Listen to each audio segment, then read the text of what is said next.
esperanza. Y creo que todos salimos bien esperanzados. Yo los vi en la tele a todos, ¿verdad? Así que vamos a ver ahora lo que significa ese mensaje de buenas noticias que el Señor le dio al hombre, a la humanidad.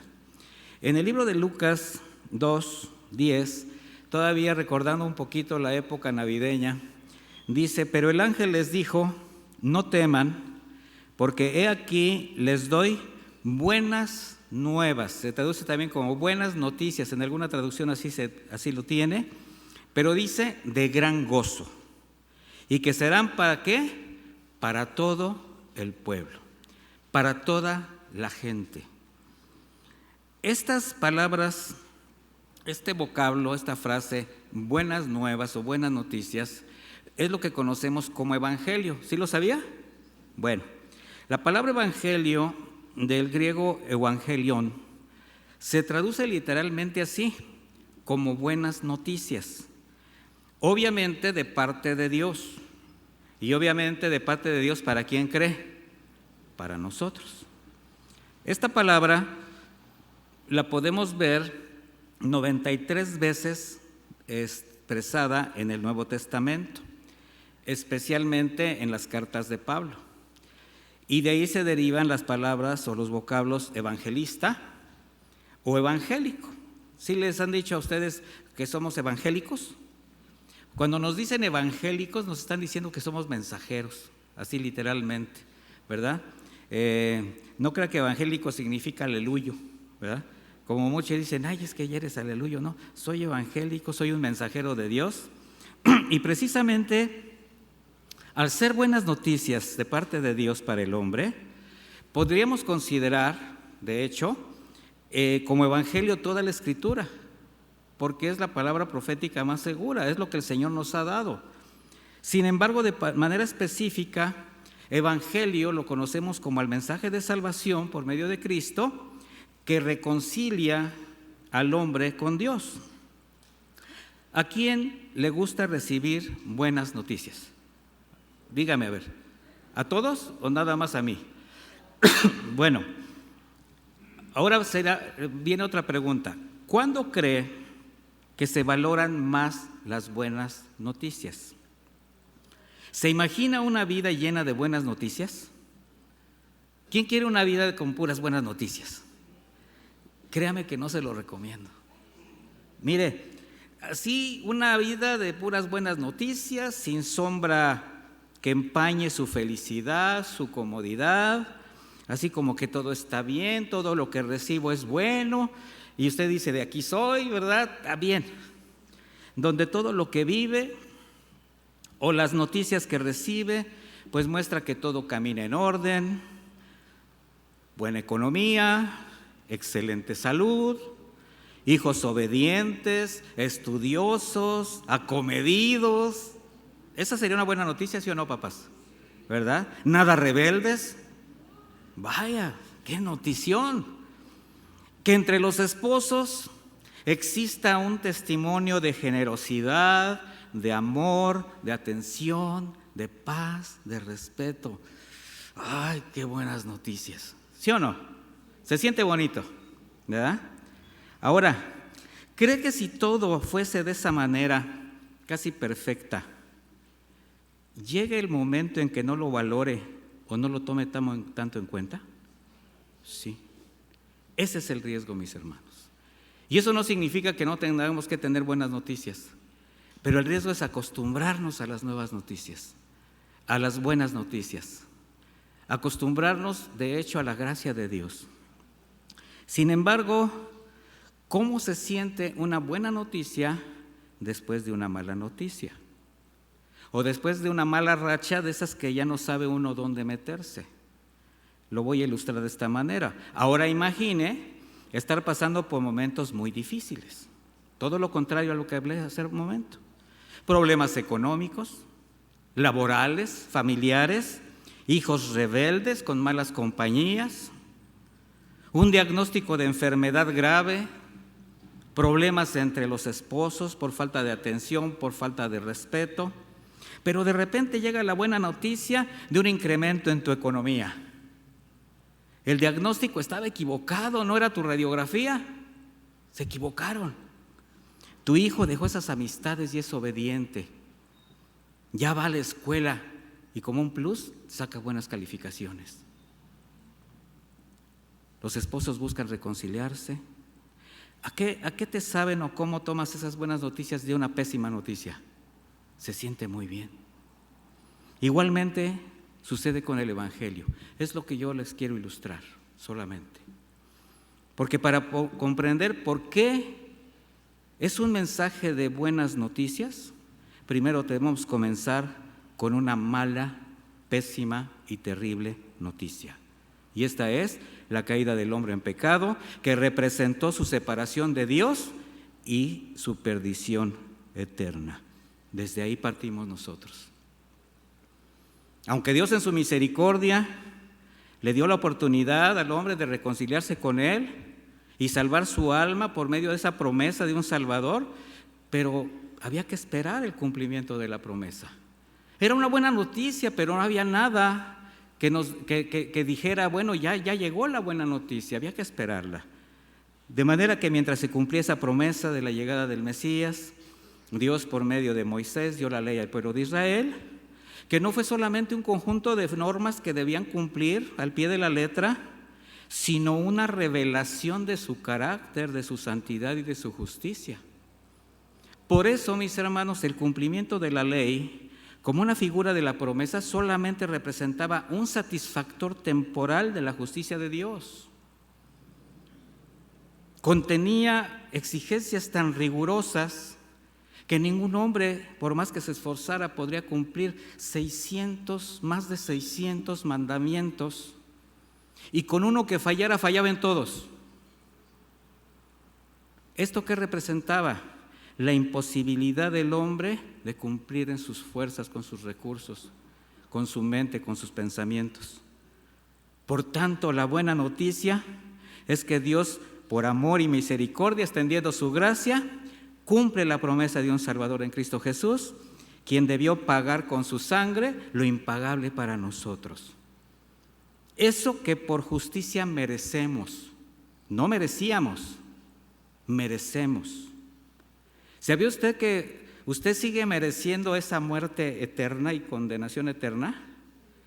¿Pero por qué fue librado? Por la gracia de Dios. Porque a veces pensamos que ya somos buenos. No, pues ya el Señor ya me salvó. Sí, te salvó por su misericordia, pero tú no eres bueno. Tú eres una persona que el Señor tuvo misericordia. Eso la gran mayoría de las personas no lo entienden, mis hermanos. De hecho, en muchos espacios cristianos no lo entienden. Pero aunque no lo entiendan, aunque no lo quieran o aunque no lo acepten, ante la santidad y la justicia de Dios, todos estamos bajo condenación y destinados a la muerte eterna, aunque nadie quiera. ¿Quién lo dice? El Señor. Romanos 3:23 dice: por cuanto todos pecaron y están destituidos de la gloria de Dios, siendo justificados gratuitamente por su gracia, mediante la redención que es en Cristo Jesús. Mire, aunque el pecado trajo consecuencias muy graves para el hombre, pues es la perdición eterna, solo necesita creer que el sacrificio de Cristo fue suficiente para justificar la justicia del Padre. Por eso es una buena noticia. Romanos 6:23 dice: porque la paga del pecado es muerte, mas la dádiva de Dios es vida eterna en Cristo Jesús, Señor nuestro. Esta es una buena noticia. Romanos 5:1, otra buena noticia. Así que justificados por la fe tenemos paz para con Dios por medio de nuestro Señor Jesucristo, por quien tenemos también por la fe acceso a esta gracia en la cual estamos firmes y nos regocijamos en la esperanza de la gloria de Dios. ¿Por qué? Porque sabemos ahora el futuro que nos espera. ¿Sí sabe cuál es el futuro que le espera? Si usted es un verdadero hijo de Dios, es una morada celestial al lado del Señor. ¿No le da gusto? Y si no tenemos la comprensión que ninguno se puede salvar a sí mismo, ni por sus obras, ni por recursos, ni por cualquier otro medio. Y esto a pesar de esa relativa bondad y maldad que el hombre determina de acuerdo a su conciencia, esa cauterizada conciencia, tratando siempre de justificar su conducta o minimizar su pecado. Lo voy a ilustrar así. A ver si reconoce estas frases cuando usted le comparte a alguien o cuando le compartieron a usted en alguna ocasión. Pero si no soy tan malo, ¿sí han escuchado eso? Bueno, es que dentro de lo que cabe, yo me porto bien. O sea, son justificaciones. Y yo preguntaría, dentro de lo que cabe te portas bien y dentro de lo que no cabe, ¿cómo te portas, verdad? Otro punto que muchos exteriorizan es, bueno, está bien, pero yo no soy como otros. Luego ponen a un gran delincuente o a alguien que ha hecho una cosa atroz. O creyentes nominales. ¿Quiénes son los creyentes nominales? Los que dicen que son cristianos, pero no tienen la menor idea de la justicia de Dios. Que dicen, bueno, Dios es amor y conoce mi corazón. Pues sí, precisamente porque lo conoce, sabe la condición que tienes. O esos simpatizantes de la fe que expresan hasta con mucho orgullo, no, es que ¿de qué me hablas? Dios y yo, mi relación con Él. ¿Sí han escuchado a gente así? Somos Dios y yo tengo una buena relación con Él y yo hago lo que Él me dice. Yo digo, bueno, ¿y estos de dónde leyeron eso? ¿De dónde lo sacaron? ¿A qué Dios se están refiriendo cuando dicen, solo Dios y yo tenemos una relación? ¿Será una relación con el foco? Porque Dios no se sale de su orden. Dios no compromete su palabra porque alguien diga Dios y yo. ¿Esto por qué, mis hermanos? Porque es muy fácil justificarse cuando se ignora que el orden de Dios demanda obediencia y la santidad de Dios exigen justicia. Y ese es el engaño del enemigo. Porque el pecado es como una grieta en una presa. ¿Se ha visto cómo a veces se fracturan las presas y las tienen que reparar inmediatamente, aunque parezca pequeña, y a fondo, porque de manera contraria, bueno, si la resanan por encimita, pues sigue creciendo hasta que revienta y después esa situación destruye todo por donde pasa. De la misma manera, mis hermanos, aunque si bien el amor y la misericordia del Señor se hacen evidentes en su mensaje de buenas noticias, si no se sana la condición del hombre desde lo más profundo del corazón, es decir, si no se cumplen las demandas de la justicia de Dios, el pecado seguirá haciendo estragos en su vida. ¿Sí cree lo que digo o piensa que estoy exagerando? Mire, el Evangelio se fundamenta en que Cristo murió en la cruz para la redención de nuestros pecados. Y esto mostró la justicia y el amor de Dios al mismo tiempo. También resucitó al tercer día, venciendo a la muerte por el poder del Espíritu Santo, y eso nos asegura la resurrección y vida eterna a quienes creemos en ese sacrificio. En eso se fundamenta. Por eso tenemos que entender que el mensaje de las buenas noticias está impregnado de la sangre de Cristo, está sumergido en la sangre de Cristo. No costó cualquier cosa, mis hermanos. Por tanto, no es una filosofía el Evangelio, no es un conjunto de consejos morales donde cada quien puede hacer lo que quiera relativamente a como piense, no. Tampoco forma parte de una tradición religiosa. El Evangelio es la más profunda manifestación del amor del Padre, mis hermanos. Es el acto más sublime de su gracia y misericordia a favor del hombre. ¿Por qué? Porque debió entregar en sacrificio a su amado Hijo Jesús para redimirnos del pecado. Y eso tenemos que valorarlo. ¿Cuál es la respuesta al Evangelio por parte de los que lo escuchan y son sensibles a esa palabra? Primero, el arrepentimiento. El reconocimiento de su condición pecaminosa, de su naturaleza caída. Y a nadie le gusta que le hagan señalamientos de su manera de pensar y de vivir. Por eso se defienden. Es que yo no soy tan malo. Es que yo trato de ser, yo intento, yo hago, yo doy, yo soy buena esposa, buena madre, pero no se fija que lo que está el Señor viendo es lo que está dentro del corazón. No basta con unas evidencias externas de cambios de vida, sino de un cambio de manera de pensar y de vivir. ¿Qué es el arrepentimiento? El reconocimiento de la condición que nos mantenía apartados de Dios, ese pesar por haberle ofendido y la decisión por una vida apartada de ese pecado que nos tenía esclavizados. Eso es arrepentirse. La palabra dice en Hechos 3:19, así que arrepiéntanse y conviértanse. Este conviértanse no es conviértanse al cristianismo, es conviértanse de sus caminos. Arrepiéntase y cambie de dirección, para que sean borrados sus pecados, para que vengan de la presencia del Señor tiempos de refrigerio. Esta es una buena noticia. ¿A quién le gustan los tiempos de refrigerio? Pues arrepiéntase. Así de simple. ¿Sí sabe que hay cosas que debe cambiar en su vida o no? Definitivamente. Aún como creyentes. Estamos caminando en las sendas del Señor, pero hay cosas que cambiar. ¿Sí las identifica? Bueno, como dos las identifican, los demás en el transcurso de la enseñanza las van a identificar. Pues de esas hay que arrepentirse, con la convicción de que la salvación, mis hermanos, es por gracia. No se compra, no se gana por méritos personales. La salvación se recibe y se hace personal, como un regalo inmerecido, y esto es un motivo de gozo. Efesios 2:8, porque por gracia sois salvos por medio de la fe, y esto no de vosotros. ¿Qué no es de nosotros? La salvación.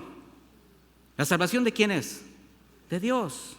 Dice, porque es don de Dios, no por obras para que ninguno se gloríe, para que nadie se jacte. Ay, es que yo por mis méritos, es que yo tan buena, tan bueno. De esos que dicen, no, es que este es tan bueno que se ve el cielo con todo y zapatos. Pues o sea, ¿a quién se le ocurrió eso? Pues a una mente que justifica.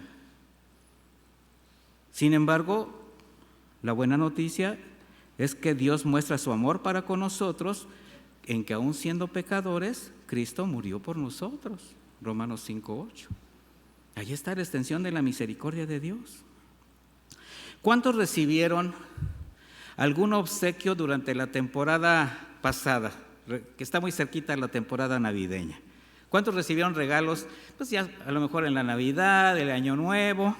¿Cuántos por ahí dejaron un zapato el 5 de enero, así como no queriendo, y de repente les cayó ahí un regalito sin que lo hubieran pedido? ¿Alguno recibió regalos esta temporada, sí o no? Pues sí, mis hermanos. Ahora, ¿qué pasó con ese regalo bonito, del tamaño que sea, envueltito? Pues seguramente lo abrieron. Y una de dos, o se lo pusieron o se lo comieron. ¿Sí o no?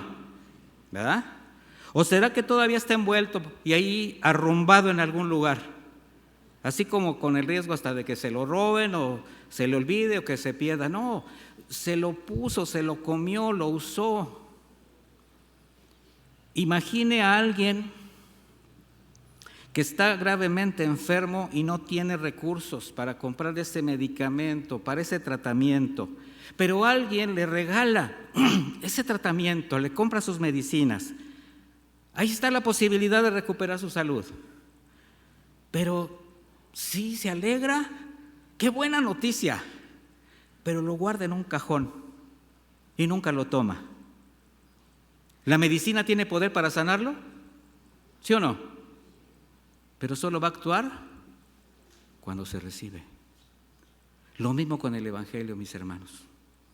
Hay que creerlo, hay que hacerlo personal. Muchos han escuchado el Evangelio, pero no lo han hecho suyo. Muchos todavía están en ese punto de oídas te había oído, pero aún sus ojos no se abren para ver la magnitud de la salvación tan grande que tenemos en Cristo Jesús. Mire, con esa convicción el apóstol Pablo inspirado por el Espíritu de Dios, expresó en Romanos 1:16: no me avergüenzo del Evangelio, porque es poder de Dios para la salvación de todo aquel que cree.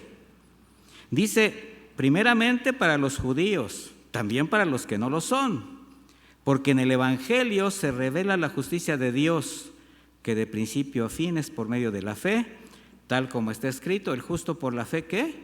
Vivirá. Yo estoy leyendo la versión de Reina Valera actualizada. Es un poco más clara. ¿Qué significa esto, mis hermanos? Que cuando alguien ha sido tocado verdaderamente, fíjese la palabra que estoy usando, verdaderamente por el Evangelio de Cristo, es muy fácil reconocer cambios en su vida. No se puede ocultar. Usted no puede ocultar si verdaderamente tuvo un encuentro con el Señor, de que su vida ha cambiado. Y no solamente lo ha notado usted, lo notan las personas que lo conocen, quienes lo conocieron, quienes ahora forman parte de su círculo personal. Porque el resultado de quien cree en el Evangelio, pues es una persona diferente. ¿Sabe por qué? Porque esta persona ha sido perdonada, ha sido reconciliada con Dios, ha recibido el regalo de la vida eterna, sí, pero también es el inicio de una vida transformada. Por eso el mismo apóstol en 2 Corintios 5:17 dijo, de modo que si alguno está en Cristo, nueva criatura es. La pregunta es si realmente soy una nueva criatura, una nueva creación, o sigo pensando, actuando, reaccionando y tratando de simular que soy cristiano, pero sigo igual o peor que en el pasado. Pablo, bajo su propia experiencia, aseguró que el Evangelio es poder de Dios para salvación. ¿Por qué? Porque él tenía la convicción del cambio tan radical que determinó para él una nueva vida. Y esa experiencia, mis hermanos, no fue solamente para Pablo. Esa experiencia es para quienes tienen un verdadero encuentro con Cristo. Y desde lo más profundo de su corazón empieza un proceso de santificación. ¿Y cómo se hacen evidentes? Con un cambio de manera de pensar, de actuar, de conducta, de carácter, de costumbres. Empecemos a analizar. ¿El Evangelio está mostrando su trabajo en mi vida? Porque en esta nueva condición, un verdadero creyente tiene una vida totalmente opuesta a la vida que lo mantenía atado a la influencia del pecado. ¿Por qué? Ahora no se deja influir por el pecado, sabe decir no, pero también se hace de lado ante el dominio de la corrupción del mundo. El mundo se corrompe día a día. El mundo y sus sociedades cada día inventan nuevas cosas para distraer, para hacer tropezar. Pero un verdadero creyente las identifica y sabe decir que no. Se sabe rehusar, se guarda, se santifica. Pero ¿sabe qué sucede también con el Evangelio en el corazón de la persona? Como una gracia adicional, el Señor privilegia a sus redimidos con una comisión, una gran comisión. Porque bueno, esto que voy a decir es algo muy hermoso, porque nos considera embajadores confiables para la extensión de su Evangelio. Imagínese, el Señor le tiene confianza a usted para que sea usted un proclamador de su Evangelio. ¡Qué privilegio! ¡Qué noble tarea es reconciliar con el Padre a quienes aún no lo conocen! Qué lamentable condición la de aquel que, diciéndose cristiano, en lugar de reconciliar, lo que hace es ser tropiezo para los que ven su testimonio, para los que ven su verdadera manera de actuar y de pensar. Y todavía dicen con una actitud a veces, yo creo que hasta cínica, pero yo soy cristiano, soy un hijo de Dios. Hay que tener un poquito de de respeto por la cruz, mi hermano. Si tú estás en esa condición, primero, deja de pecar y no digas que eres cristiano. Y de paso no digas que te congregas aquí. Aquí no recibimos ese tipo de personas. Aquí les hablamos el evangelio para que transformen su vida. Pero si alguien no quiere transformar su vida, bueno, ahí está la Feria de León. Y ya viene la de San Marcos. ¿Sí saben a lo que me refiero?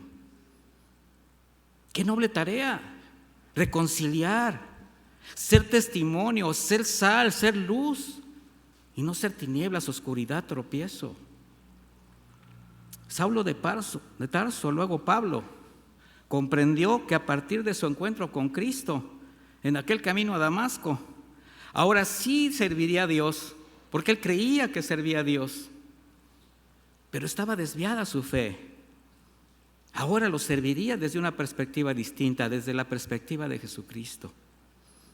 Pero lo primero que él supo desde el instante que le fue revelado Jesús como el Hijo de Dios, no solo que había sido llamado para servirle, sino que su vida tenía que dar evidencias de un cambio. Y para eso también tenía que prepararse. ¿Por qué? Porque se presentaba una gran responsabilidad,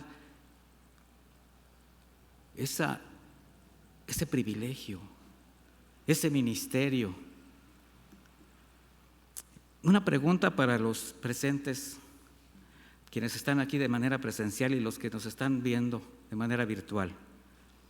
¿Les ha sido revelado Cristo como el Hijo de Dios? ¿Consideran a Jesucristo su Salvador y Señor? ¿Han sido redimidos por la sangre de Cristo? Entonces este mensaje es suyo. ¿Y sabe qué? Usted tiene el privilegio y la responsabilidad de compartir las nuevas buenas de salvación, pero respaldadas con una forma de vida congruente a la fe que dice profesar. De lo contrario, solamente es un hipócrita. Perdone la palabra. De lo contrario, usted está ofendiendo el evangelio. Está traicionando a Cristo. No quiero verme como tan radical, me quiero ver simplemente como veraz, porque su salvación tuvo un precio muy alto. Pablo ahora sabía, después de su encuentro con Cristo, que ya no estaba bajo el amparo de una religión. Ya no podía confiar en su poder, en sus influencias, en sus fuerzas, en sus recursos, no. Pero lo que sí sabía es que ahora había sido enviado por Jesucristo mismo a llevar las buenas nuevas de salvación. Y eso no tenía comparación para él. De ahí su compromiso de predicar el evangelio, pero también de edificar a la iglesia. Y la edificaba con todo el consejo de Dios, no en medianía. No engañaba a la gente, le decía la verdad. Mire, la predicación del evangelio y la edificación de la iglesia van de la mano. Porque por la predicación del evangelio nace la iglesia. Hay nacidos de nuevo. Y por la exposición de la palabra de Dios, esas personas son edificadas. O sea, la predicación y la exposición. Por eso Pablo decía, porque si anuncio el evangelio no tengo de qué jactarme. 1 Corintios 9:16 dice, porque me es impuesta necesidad. Ya para él era una necesidad la predicación del evangelio. Dice, pues ay de mí si no anuncio el evangelio. Por eso, si lo hago de buena gana, tendré recompensa. Pero si lo hago de mala gana, de todos modos, al llevarlo a cabo me ha sido confiado. De una manera o de otra, somos embajadores del Señor en este mundo si somos hijos de Dios. Es mejor hacerlo por la buena, ¿no cree? Además, con la confianza de saber de quién nos envió, con el compromiso de saber que ahora formamos parte de la familia de Dios. ¿Qué vemos en Pablo? El mismo propósito y la voluntad del Señor Jesucristo, de cumplir la obra encomendada por el Padre. Jesús siempre dijo, yo hago y digo lo que el Padre dice. Y Jesús jamás dejó de extender su gracia para que el hombre conociera las buenas noticias. Cabría meditar algo, si como iglesia O sea, cada uno de nosotros como creyente tenemos el mismo anhelo de predicar el Evangelio, siendo sensibles para ver en cada persona la misma condición y la misma necesidad que algún día hubo en nosotros. Mis hermanos, nosotros necesitábamos a Cristo. Nosotros estábamos en la peor de las condiciones. Hay quien de repente dice, no, pues yo cuando encontré al Señor, no, tú andabas perdido. El Señor no estaba perdido, tú no lo encontraste a Él, Él te encontró a ti. Entonces, mis hermanos, por eso Pablo no respondió a su llamado forzado, por compromiso, por quedar bien con alguien o por un interés personal, no. Su respuesta fue un acto de gratitud al gran amor que Jesucristo mostró hacia él. ¿Usted cree que ha recibido el mismo amor que recibió Pablo por parte de Jesús? ¿Cómo es su gratitud? ¿Cómo es su respuesta? ¿Cómo es su identidad con el Evangelio? ¿Tiene ese sentido de pertenencia? ¿De quién me compró? ¿A quién sirvo? Porque precisamente la identidad de Pablo con el Evangelio de Cristo fue parte esencial de su vida hasta que partió con él. Siempre con la firme intención de llevarlo, de llevar su palabra al lugar y a quienes el Señor le permitiera compartir. Y nosotros tenemos esa encomienda. ¿Y sabe qué? No nos tenemos ni siquiera que forzar a cumplirla. Nada más voltea a su alrededor con quien vive y ya lo puso en el lugar y con las personas que tienen necesidad de ese Evangelio. No necesita ir a las misiones, no necesita irse a la sierra, no necesita irse a otro país o otro estado. Si el Señor lo envía, qué bueno. Pero ahí donde usted vive, ahí o es luz o es tiniebla. Porque si bien el Evangelio es una buena noticia que da esperanza, también es una llamada de alerta. ¿Por qué? Porque es el único medio para evitar la condenación del alma y acceder a la vida eterna. ¿Sí será cierto o no es cierto? Ese es el Evangelio. Y una llamada de alerta, mis hermanos, se debe de pregonar claramente, en voz alta. ¿Se imagina ver un incendio o una situación difícil en tu casa? Y tú te diste cuenta que empezó a arder uno de los cuartos de tu casa. Y empiezas, se está quemando la casa. ¿O qué haces? Gritas, salgan, sálvense, está temblando. Bueno, gracias a Dios aquí no tiembla como en otros lados. Pero una llamada de alerta, ¿cómo se da? En voz alta. ¿Y sabe qué? Esta llamada de alerta es una noticia con dimensión de eternidad que viene desde lo alto. Y eso ha sido siempre. ¿Recuerda los tiempos de Noé? ¿Sabía usted que a Noé se le llamó pregonero de justicia? ¿Por qué cree? Porque predicaba las buenas noticias. Y en 2 de Pedro 2:5 dice, y si tampoco perdonó al pueblo antiguo, al mundo antiguo, sino que protegió a Noé, quien proclamó la justicia, y a otras 7 personas, y luego envió el diluvio sobre el mundo de los impíos. ¿Qué sucede, mis hermanos? Noé, mientras construía el arca, proclamaba la justicia de Dios que estaba por llegar. Ahora yo le voy a hacer una pregunta. Delante de Dios, ¿habrá alguna otra diferencia entre quienes vivieron durante los tiempos de Noé y la generación que nos ha tocado compartir, que no sea solamente el tiempo, la tecnología y algunas costumbres? No, mi hermano, porque la naturaleza es la misma. Aquí no importa si ellos vivieron en aquella época con sus propias costumbres, sus propios hábitos, manera de pensar, de vivir, sus recursos. Su naturaleza era la misma y para nosotros es igual. No somos distintos.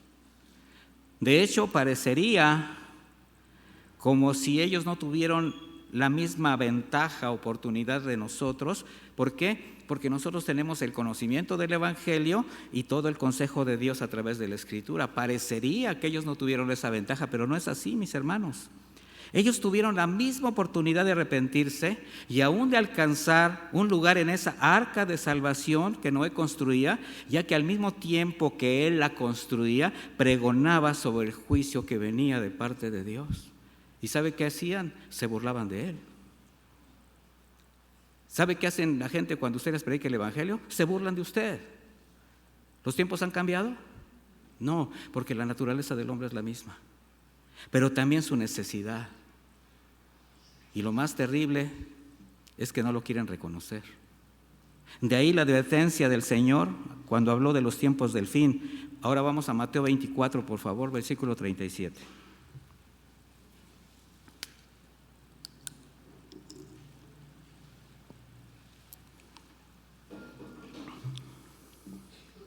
Mateo 24, 37. Dice: mas como en los días de Noé, así será la venida del Hijo del Hombre.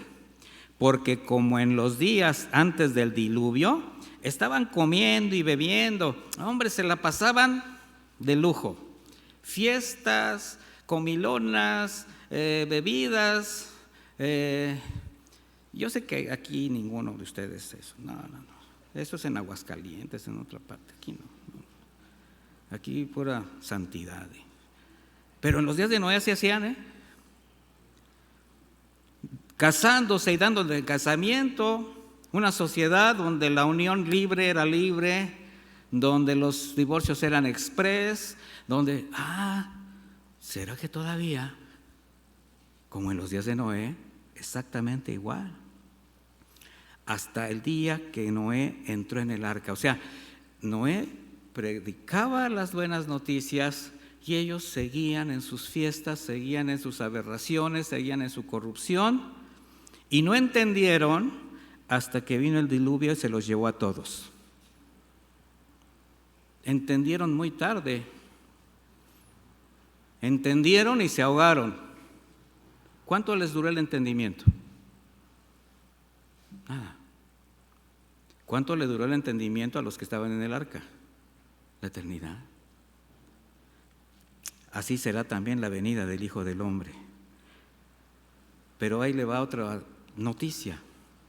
A pesar de este conocimiento, porque ahora tenemos esta palabra, es lamentable ver cómo se sigue rechazando la buena nueva de que Dios, por amor, extendió su misericordia, entregó a su Hijo Jesús como ofrenda para reconciliarlo con Él, donde al hombre solo le resta creer. Lo imposible ya fue hecho.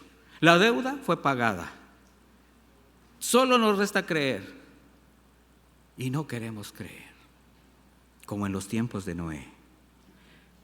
Pero sin embargo, qué irreverente, qué deshonesto y qué blasfemo es convertir lo santo en mercadería o en estrategia para engañar y obtener beneficios. Qué entenebrecida y qué corrupta es la mente del hombre que busca otros caminos como solución a su condición espiritual cuando ha sido trazado un camino. El Señor por eso dijo: yo soy el camino y la verdad y la vida, y nadie puede entrar al Padre si no es a través del Hijo. Amados hermanos, predicar el Evangelio es algo serio, porque si bien debemos mostrar a Cristo con todo su amor, su consuelo y su misericordia, también tiene que ser mostrado con toda su integridad y justicia. Expresarlo de manera incorrecta jamás mostrará al hombre su verdadera condición de perdición, su necesidad de reconocer su pecado, de proceder al arrepentimiento para que pueda alcanzar perdón. Solamente así salvará su alma. ¿Y sabe qué? Hay quien escucha y escucha y escucha estas palabras y sigue en su misma condición y se siente cristiano, pero su vida no cambia. Por eso mostrar a Jesucristo solo como un recurso que les permite librarse de la condenación eterna con una frase, con una oración, solo para sentirse cómodos, pero continuar con la vida que llevan, Ese, mis hermanos, es el mayor crimen que se puede cometer delante de Dios. Las personas deben saber que el pecado dejó a toda la humanidad en un estado de perdición y que afectó gravemente su posición espiritual delante de Dios y que moralmente está corrompido. Por eso actúa como actúa. Por eso dices, híjole, qué difícil es vivir el cristianismo. Sí, nadie dijo que fue fácil, pero si el Espíritu Santo mora en tu corazón, es posible. Pero si tú estás determinado y decidido a seguir complaciendo tu vida pecaminosa, tu placer momentáneo, tu sensualidad, obviamente qué difícil va a ser.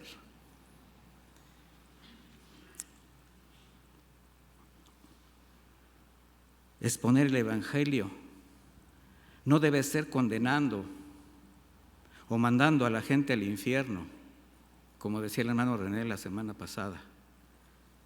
Pero si los queremos acercar al cielo, primero debemos llevarlos a reconocer su condición de pecado, su necesidad de arrepentirse.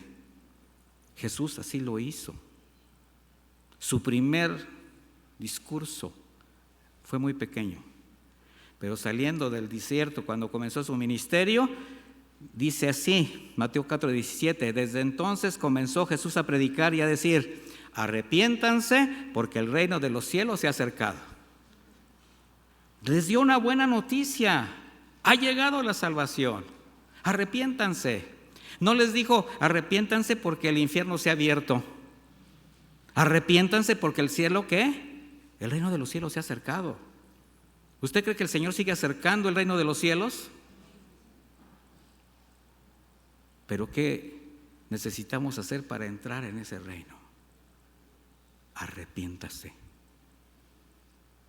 Pero desde siempre, para el hombre ha sido más fácil intentar sus propios métodos de salvación que reconocer su pecado, que arrepentirse. ¿Por qué? Porque no quiere dejar de pecar. No quiere dejar de disfrutar los placeres sensuales. Por eso es infiel, por eso es corrupto, por eso no deja vicios, por eso tantas y tantas y tantas cosas. Y lamentablemente esto está dentro de la iglesia de Cristo, en quienes aún no son sensibles a la salvación en Cristo, mis hermanos. El profeta Isaías presenta un cuadro verdaderamente patético de ese razonamiento humano en ese afán de hacer las cosas a su manera para justificar una fe ciega y continuar pecando. Vaya conmigo a Isaías 44:13, por favor.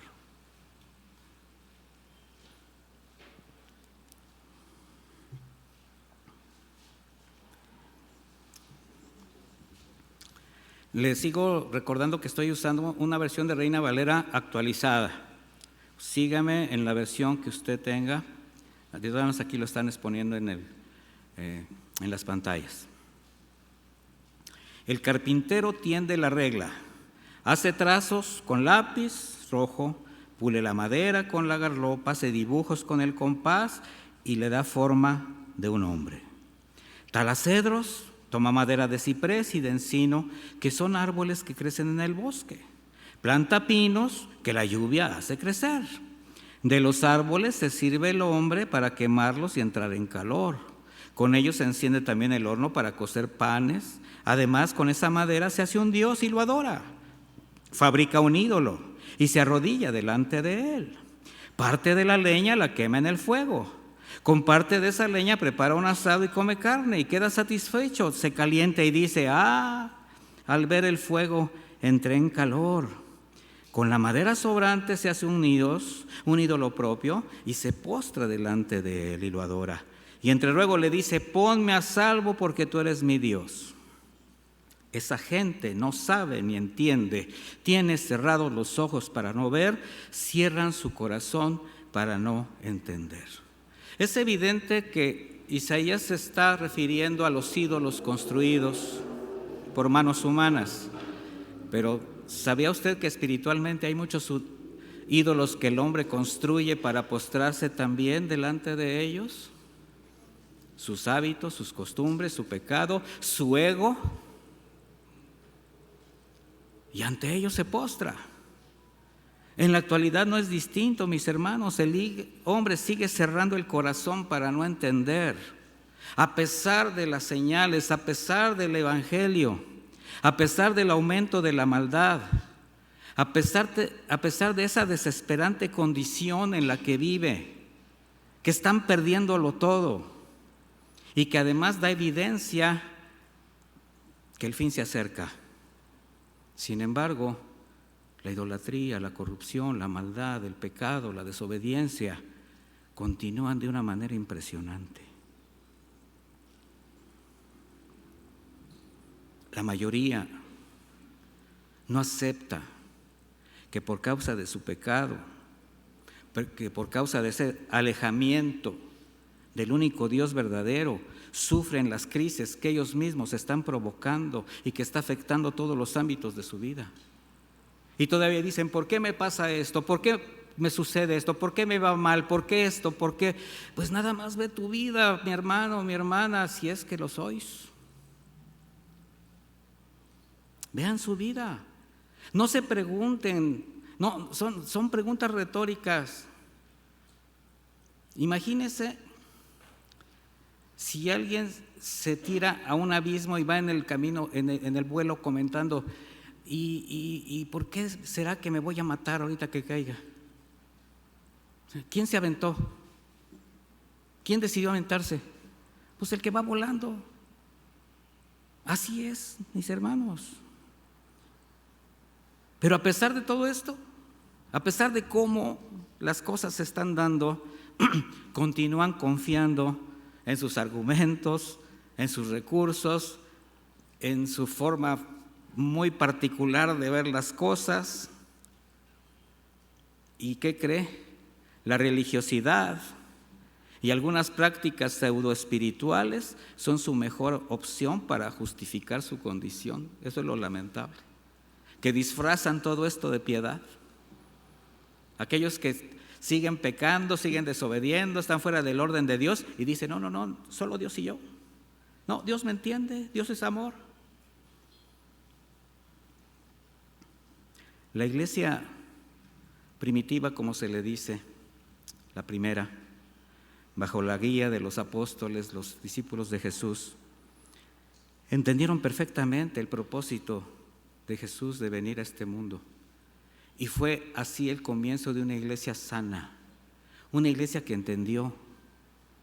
En Hechos 2:46 dice, ellos perseveraban unánimes en el templo día tras día. O sea, perseveraban en la doctrina de los apóstoles, de las sanas palabras de Cristo. Y partiendo el pan, casa por casa, participaban de la comida con alegría y con sencillez de corazón. O sea, había una comunión especial entre ellos. Una comunión honesta. No había abusos entre los hermanos. No había soberbia, había sencillez. Alabando a Dios y teniendo el favor de todo el pueblo. Y el Señor añadía diariamente a su número los que habían de ser salvos. ¿Por qué? Porque la gente veía su testimonio y decía, ¿qué tiene esa gente? Que cambia su vida, que es diferente. ¿Ya viste cómo trata a su esposa ese varón? ¿Ya viste cómo son esos muchachos? ¿Ya viste cómo es esa hermana, esa mujer que antes era bien chismosa, ese varón que era pendenciero, que bebía, que era mujeriego? ¿Ya lo viste? ¿Ya lo viste? Yo quiero de eso. Mis hermanos, la gente tiene que ver tu vida y decir, yo quiero de eso. ¿O no?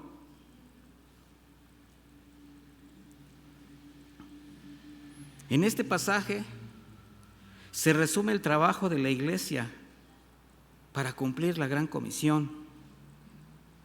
Ellos no tuvieron necesidad de impresionantes estrategias, de visiones especiales, ministerios de poder o ambiciosos proyectos para alcanzar a miles. No, mi hermano.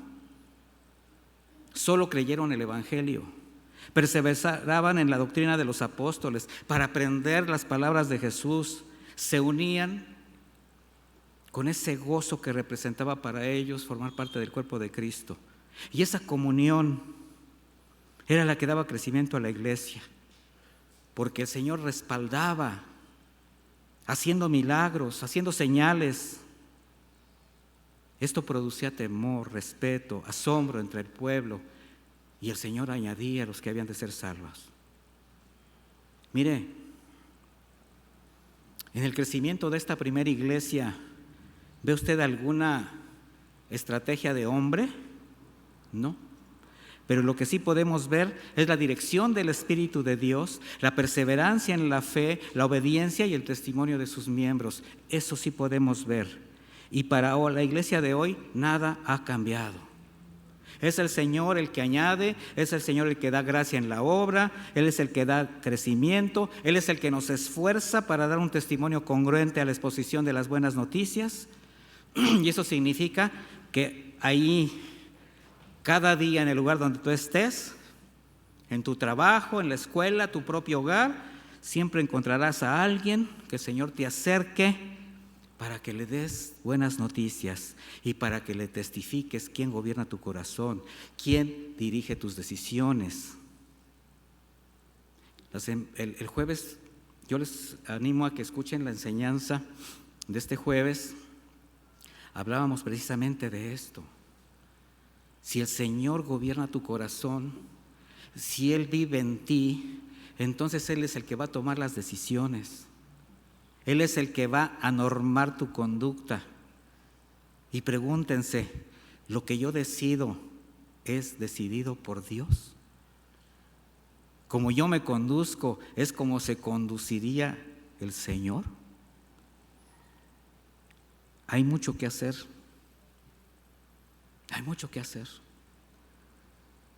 No pretendamos quedarnos como aquellos discípulos inmaduros que en el monte de la transfiguración, al ver a Jesús allí en ese momento sublime con Elías, con Moisés, decían: bueno es que estemos aquí, Señor, hagamos 3 enramadas. Así como diciendo: nosotros ya la hicimos, Señor, ¿verdad? Escuchando su palabra, en comunión con el Señor, gozando con la compañía de sus hermanos, que nada más eran 3, muy contentos, muy dichosos, cuando había muchos esclavizados en el valle de los demonios, que seguían esclavizados al pecado, que necesitan conocer a Jesús. Y de la misma manera, mis hermanos, estamos nosotros. Si nosotros escondemos el Evangelio, ¿cómo se enterarán que Cristo ya pagó su deuda? ¿Cómo recibirán la gracia y el consuelo de Dios? Jesús nos dio ejemplo, mostrando su interés por alcanzar a los perdidos. Él iba por caminos que otros evitaban, comía con publicanos, con pecadores, con solo mujeres de mala reputación, sanó enfermos. Él vino a rescatar lo que se había perdido. ¿Y cuál cree que fue la encomienda que nos dejó? Lo mismo. Y nosotros, mis hermanos, cuando llevemos el Evangelio a alguien, no nos sintamos mejores que ellos. Porque ese es otro problema entre los cristianos. Se sienten buenos, como si les hubiera costado esa condición espiritual. Recordemos, no somos gente buena, somos gente perdonada, que alcanzó misericordia. Y antes seamos agradecidos por haber recibido esa gracia. De manera que predicar el Evangelio requiere de sensibilidad, de discernimiento, de sabiduría y de mucha misericordia, conscientes de que cada vez más la maldad aumenta, las sociedades se corrompen, los valores establecidos por Dios son rechazados. Tenemos que tener valor. Los primeros apóstoles, los discípulos, cuando salieron por primera vez a predicar el Evangelio, lo hicieron a judíos y gentiles, y se encontraron con sociedades en muchos sentidos parecidas a la actual. Religiones idólatras que aparentaban conocer y seguir a Cristo, sectas y filosofías con argumentos engañosos, doctrinas paganas, comunidades politeístas, lugares donde el evangelio jamás había sido escuchado. Se burlaban, los perseguían, los rechazaban, pero jamás dejaron de hacerlo. Resultado, tú y yo aquí. Alguien pagó el precio. ¿Será que nosotros también tenemos que pagar un precio para las generaciones que vienen? Empezando por nuestros hijos. ¿Qué le estás dejando a tus hijos como legado? Cuando la primera herencia tiene que ser tu conducta, tu fe, tu amor a Dios. Pablo igualmente, cuando predicaba, razonaba con argumentos, con conocimiento de la palabra. Cuando estaba en el Areópago allá en Grecia, dice Hechos 17:22, Pablo se puso entonces en medio del Areópago y dijo: varones atenienses, he observado que ustedes son muy religiosos. Él ya se había mostrado indignado por ver tanta idolatría. Dice: porque al pasar y observar sus santuarios, hallé un altar con esta inscripción: al Dios no conocido. O sea, eran tan idólatras que ya le habían hecho altar a un Dios que llegara de por ahí, por si acaso cae. Dice: pues al Dios que ustedes adoran sin conocerlo, es el Dios que yo les anuncio, sabiduría. Siempre habrá la manera de que tú puedas expresar el evangelio con sabiduría. El apóstol decía: me hice débil para los débiles, a fin de ganar a los débiles. A todos he llegado a ser todo, para que de todos modos salve a algunos. Esto no significa que participara de sus pecados, sino que por causa del evangelio, él se mostraba tal como era, pero él se bajaba al nivel de la gente. Veía cuál era su cultura, su conducta, su debilidad espiritual y les predicaba. Se identificaba con su cultura, con su tradición, con sus necesidades, no los juzgaba, no los señalaba, no los criticaba. ¿No te gusta ver personas de dos en dos tocando puertas y con una revista, con un vestido hasta acá abajo? ¿No te gusta verlos? Con un puestecito ahí de revistas en el centro. Predícales el evangelio. ¿No te gusta ver multitudes ahora en las carreteras, en bicicleta, corriendo, caminando? No los critiques, predícales el evangelio. Hay quien tiene la idea que predicar el evangelio es expresar mecánicamente algunos versículos, frases agradables, como si se vendiera un producto. ¿Tiene problemas? Jesús le ama, murió por usted.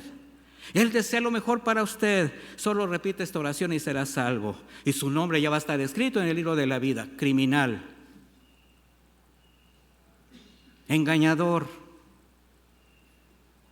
Mire, no podemos dudar del poder y la voluntad de Dios para salvar, pero el evangelio se tiene que expresar con toda pureza, sin atajos, sin engaños. ¿Por qué? Porque va por medio el destino espiritual, el destino eterno de quien esté escuchando.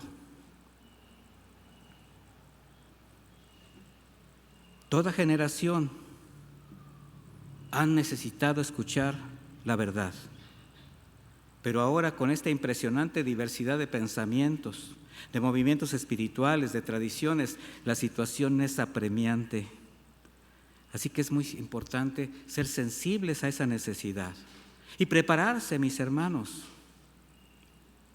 prepararse, porque si bien la convicción de pecado, de justicia y de juicio la da el Espíritu Santo, una gran aportación para que la gente crea es ver los cambios que produce la palabra de Dios en ti y la exposición de un evangelio claro. Por eso Pablo, con el conocimiento de la palabra, pudo argumentar con razonamientos comprensibles, pero con su conducta respaldaba su predicación. Predicar el evangelio requiere de empatía, de identificarse con la condición de los demás, pero también con sabiduría, con discernimiento, para no avalar sus argumentos, para que no te hagas cómplice de sus pecados.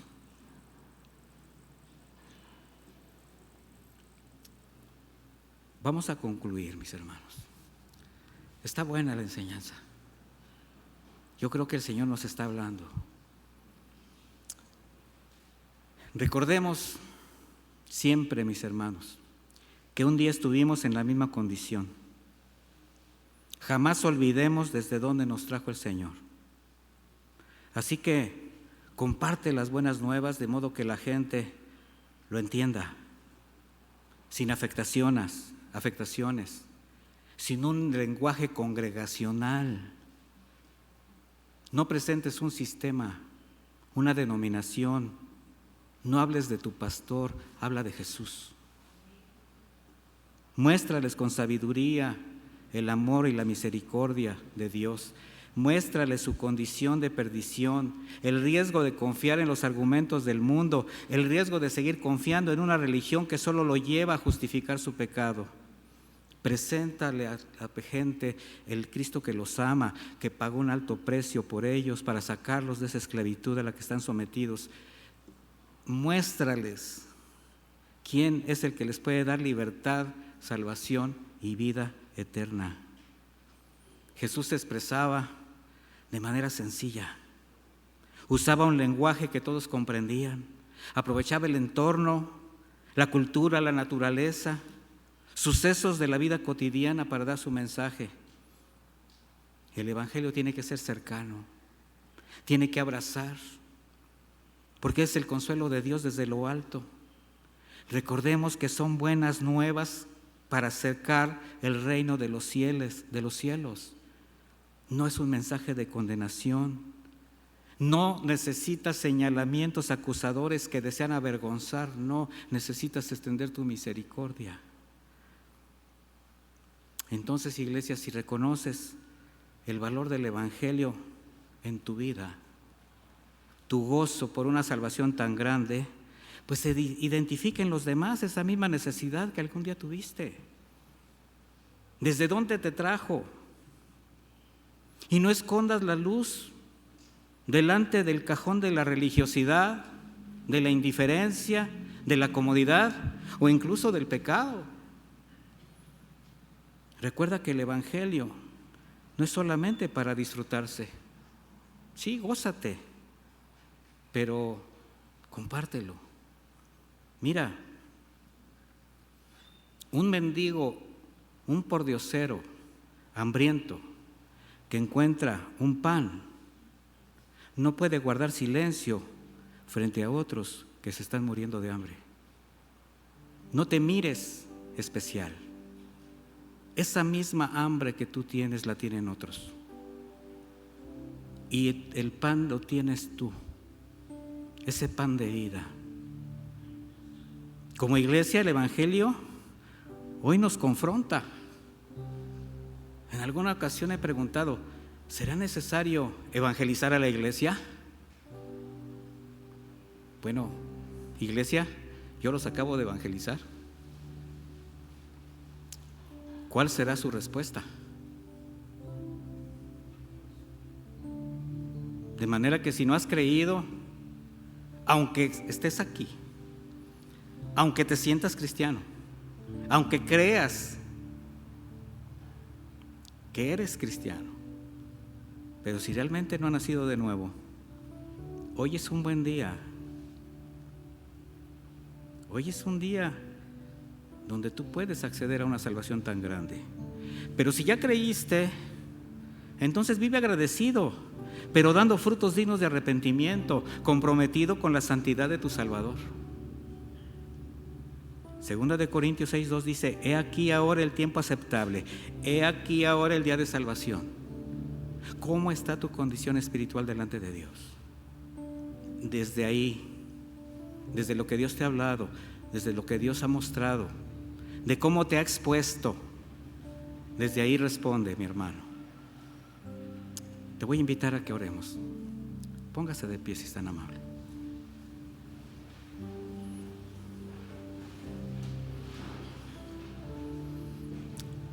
En el libro de los Efesios 2:1 dice: en cuanto a ustedes, estaban muertos en sus delitos y pecados, en los cuales anduvieron en otro tiempo, conforme a la corriente de este mundo y al príncipe de la potestad del aire, el espíritu que ahora actúa en los hijos de desobediencia. En otro tiempo, todos nosotros vivimos entre ellos en las pasiones de nuestra carne, haciendo la voluntad de la carne y de la mente, y por naturaleza éramos hijos de ira como los demás. Pero Dios, quien es rico en misericordia, a causa de su gran amor con que nos amó, aun estando nosotros muertos en delitos, nos dio vida juntamente con Cristo. Por gracia son salvos. El mensaje de salvación, el Evangelio, es la mejor buena noticia que pudo haber llegado a nuestra vida. No el trabajo, no la herencia, no la casa, no el auto nuevo, no. Es tu vida eterna, mi hermano. Valórala, respétala y ten reverencia por quien pagó con su sangre tu eternidad celestial. Bendito Padre, te damos muchísimas gracias por tu palabra. Gracias por darnos nuevamente la oportunidad de meditar nuestro camino, Señor. Es un buen momento, Señor, para recapacitar este inicio de año de una manera distinta. Sabemos que no podemos cambiar el pasado, pero sí podemos hacer un nuevo presente y un futuro diferente. Así que, Señor, gracias. Gracias por recordarnos una vez más de tu amor, de tu misericordia, pero también de tu justicia. Y sigue, Señor, sigue. Que tu Espíritu Santo nos siga convenciendo de pecado, de justicia, de juicio. Que tu Espíritu Santo nos siga guiando por estos caminos y sendas de justicia, Señor. Muestra a cada uno esa necesidad de arrepentimiento, esa necesidad de ponerse a cuentas, ese retomar su vida cristiana. Gracias, Padre. Tu palabra nunca llega fuera de tiempo. Así que bendice a mis hermanos, bendice a cada familia, bendice a cada varón, a cada mujer, a cada joven, cada señorita, Señor. Bendícenos, bendícenos y gracias por tu palabra. En el bendito nombre de Jesús. Amén y amén. Que Dios los acompañe.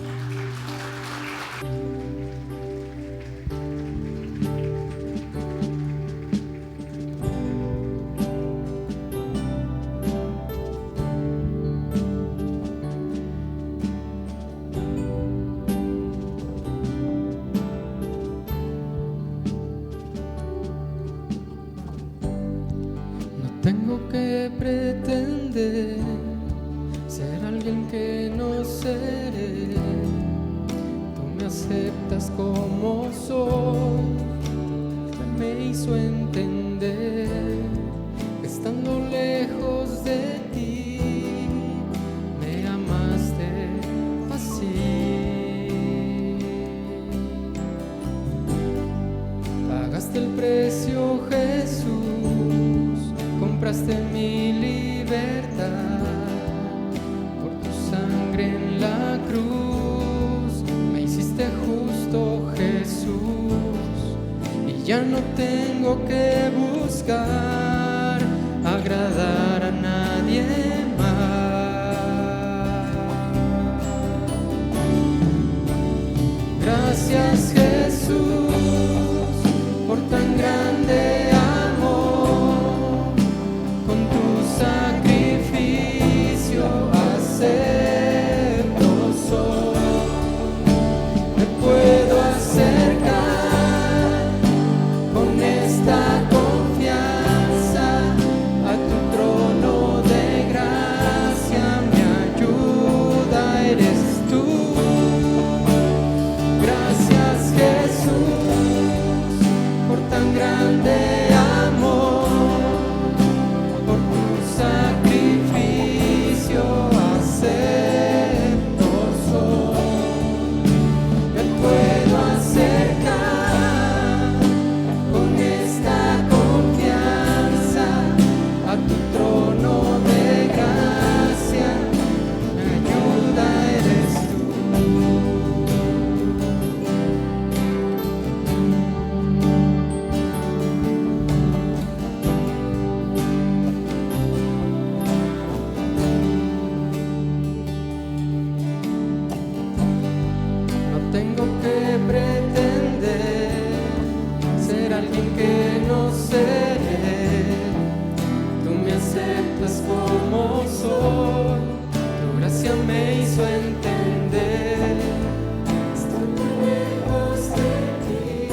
y ya no tengo que buscar agradar a nadie más.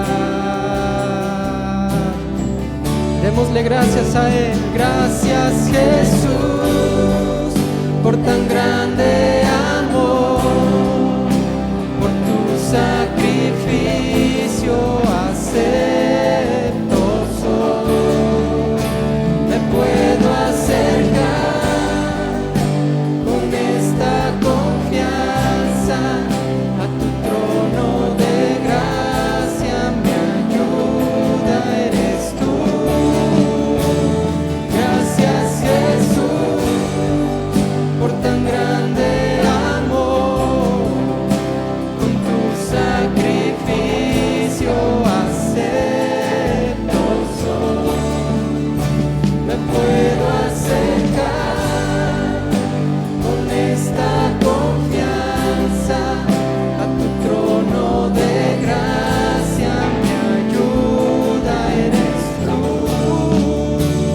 Gracias, Jesús, por tan grande amor, con tu sacrificio acepto soy. Me puedo acercar con esta confianza a tu trono de gracia. Mi ayuda eres tú.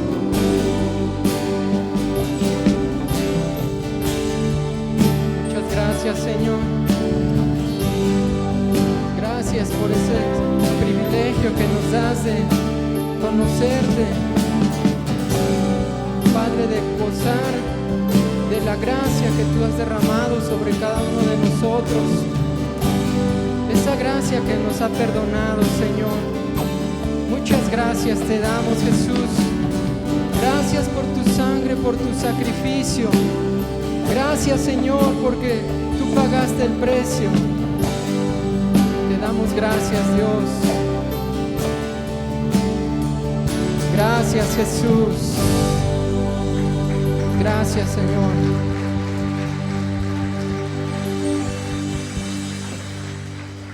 Gracias, mis hermanos.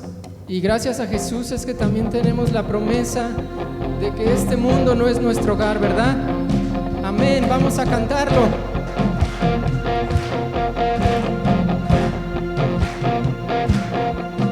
No, este mundo no es mi hogar. Soy peregrino y extranjero. Tengo una patria celestial. Jesús, mi Señor y mi Salvador, ha preparado un lugar mejor junto a Él por la eternidad. No, este mundo no es mi hogar. Soy peregrino y extranjero. Tengo una patria celestial. Jesús, mi Señor y mi Salvador, ha preparado un lugar mejor junto a Él por la eternidad. Resucitado con Cristo estoy, busco las cosas de arriba, donde está Cristo sentado a la diestra de Dios. Pienso en las cosas del cielo y no en lo terrenal. Tengo una nueva vida que está escondida con Cristo en Dios. No, este mundo no es mi hogar. Soy peregrino y extranjero. Tengo una patria celestial. Jesús, mi Señor y mi Salvador, ha preparado un lugar mejor junto a Él por la eternidad. Aleluya. Ciudadano del cielo soy, donde vive mi Señor. Espero con anhelo que el Rey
el amor de muchos se enfriará,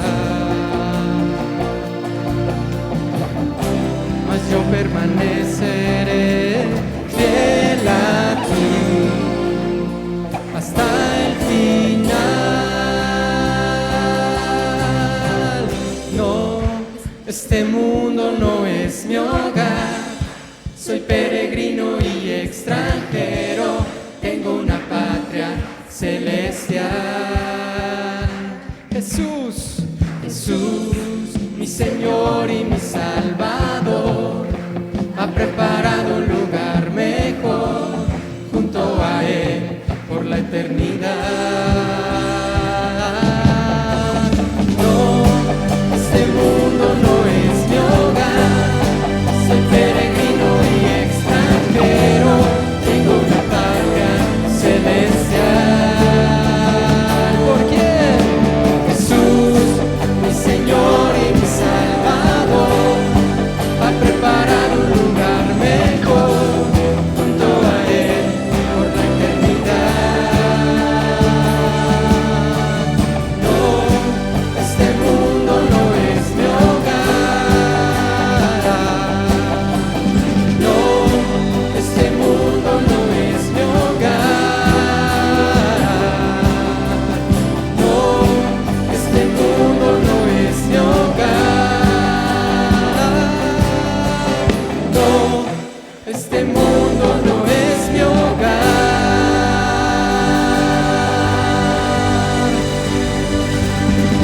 Aleluya, aleluya, santo es nuestro Dios.